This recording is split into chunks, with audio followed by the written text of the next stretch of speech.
It's a conspiracy theory that President Trump believes, and one of his key advisors was willing to fight over it on national TV. I can tell you that this issue of busing voters into New Hampshire is widely known by anyone who's worked in New Hampshire politics. It's very real. Stephen Miller, the president's senior policy advisor, went on ABC's This Week to repeat President Trump's claim that people were bussed in from Massachusetts to New Hampshire to vote illegally in November's election.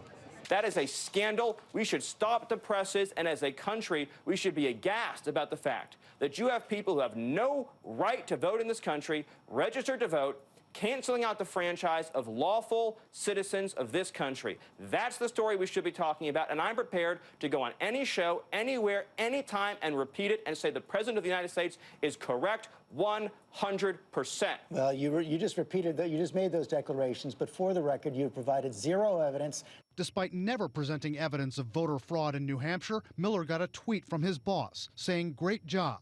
We contacted current and former officials in New Hampshire, Republicans and Democrats. They say there's no evidence of significant voter fraud there. The Republican former Attorney General of New Hampshire is disgusted. I think their statements are inaccurate. They're based on rumor.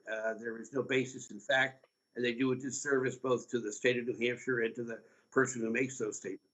The former state Republican chair in New Hampshire is so upset by the claim, he's offering $1,000 to anyone to show evidence. No one's taken him up on it. The idea that people are coming to New Hampshire to commit fraud on a massive scale like this is just preposterous. A Democratic member of the Federal Elections Commission, the FEC, has called on President Trump to substantiate the claim of fraud in New Hampshire. President Trump has repeatedly claimed 3 to 5 million people across the country committed voter fraud in the November election. Fact-checking by CNN and other outlets has shown some voter rolls are outdated, but there's no evidence of widespread voting fraud.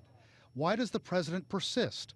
It's possible that some of President Trump's followers believe that he's right, that there is massive voter fraud, even though there's no evidence of that. And it also may be important to President Trump because I think it sticks in his craw that he lost the popular vote.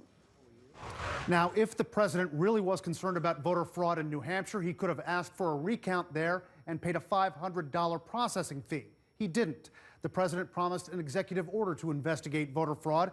He hasn't issued that yet. And he's promised that Vice President Pence would lead a commission to investigate all of this, but we haven't heard anything since he made that promise 8 days ago. And today, the White House has not yet responded to our inquiries about any evidence they might have to back up the voter fraud claim.